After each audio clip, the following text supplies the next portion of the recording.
Hello students, welcome to Ekam IAS Academy. Today we will discuss about an important topic that is in news, that is basically the US currency monitoring list. This is in news. Why? Because recently the United States Department of Treasury has decided to remove India from one of the lists maintained by the United States, that is called US currency monitoring list. In this video we will try to understand what is this US currency monitoring list, what is the purpose, and what are the reasons why a country is in the first place included in the list, and what are the effects on that particular country whose name is included in this list. Okay, let's go ahead. Firstly, as I told you, India is one among the few countries recently removed from the United States currency monitoring list, which is released by the Department of Treasury. This lady on to our left is the secretary of the United States Department of Treasury that has decided to remove India. Now, we need to understand certain concepts related to this particular list.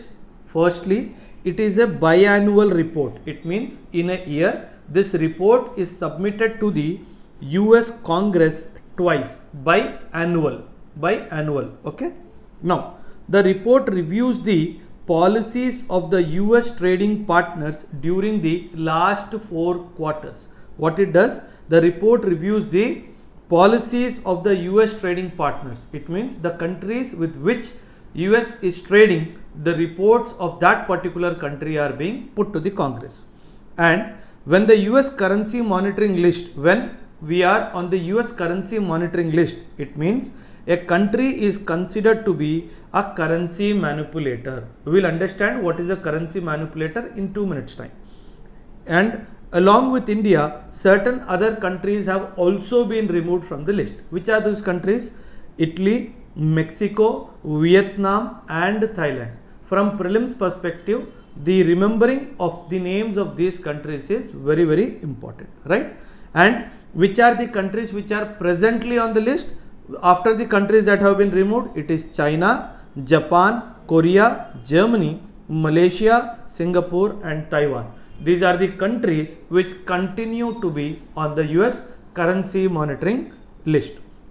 Before we go into the chapter proper, one important announcement. Ekam IAS Academy is launching a new exclusive batch for ethics and essay. It has generally been observed that the students give adequate importance to the GS subjects, but however, when it comes to two very important dimensions, that is ethics and essay, the students do not generally give that requisite attention to these subjects. If you are aspiring to become an IAS or an IPS officer, your performance in these two subjects has to be very, very good.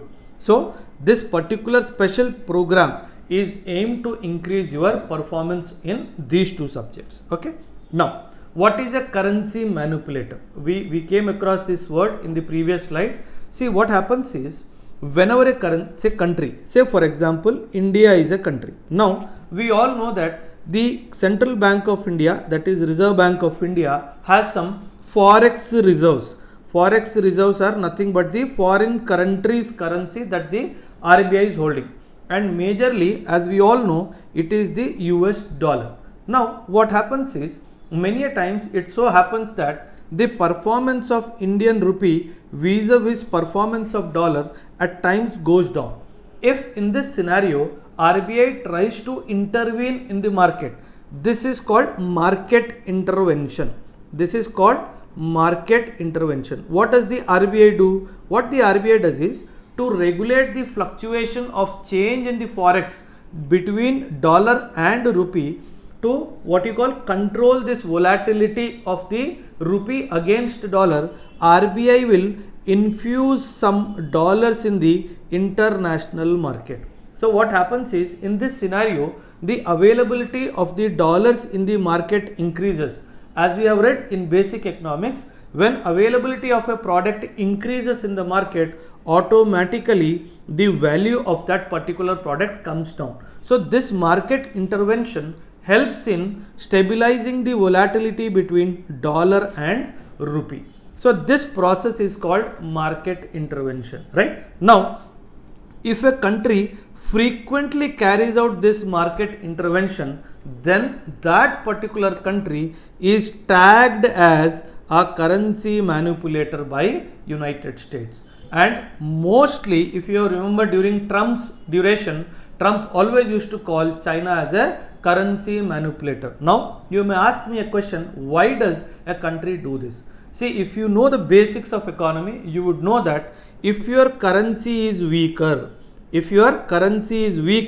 it means your exports would be cheaper.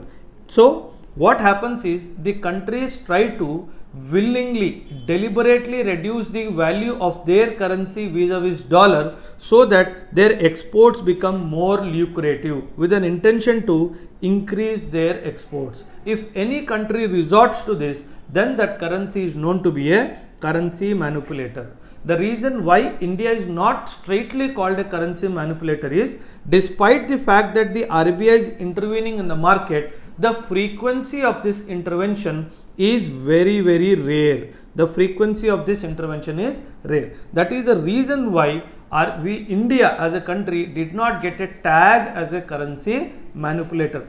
Though we have been in the US currency monitoring list, generally US has never directly told that India is a currency manipulator. But when it comes to China, US always held a view that China is a currency manipulator.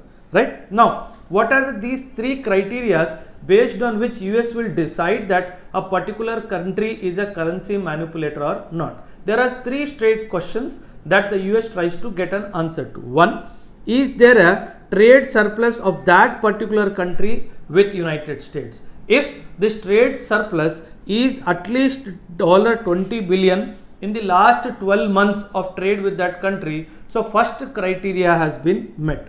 The second criteria that it says is a current account surplus equivalent to 2% of GDP over a 12-month period. If that country is having a current account surplus of at least 2% of its GDP in the last 12 months or not. So, this is the second criteria. Now, third criteria is persistent one-sided intervention. The very important word is persistent one-sided intervention. If the intervention, the market intervention that I spoke about in the previous slide, if it is persistent, if it is frequent, then the third criteria will also be met. In case of India, India met the criteria of 1 and criteria of 3. We did not meet the second criteria, but we met the criteria of 1 and 3rd. You must understand that if any country with which US is trading, if either of these three, out of these three, if two criteria are met, the US will immediately put that country into the currency monitoring list. Now, once you are on the list, any economy which has been put on the currency manipulation list, if you are there, it says that an economy will remain there for at least 2 consecutive reports.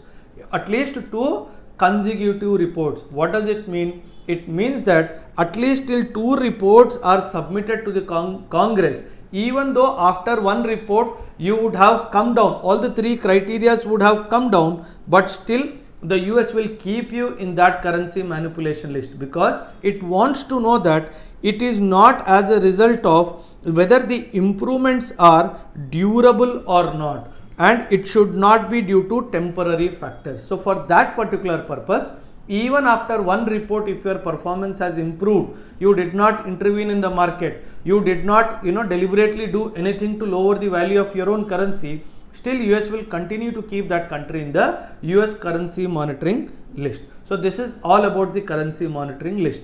For more videos like this, please subscribe to our channel on YouTube for other videos related to daily current affairs that are getting posted every day. And for subscribing to our various courses that are being provided by the institution, you may please call on the customer care numbers provided on the view file. Thank you.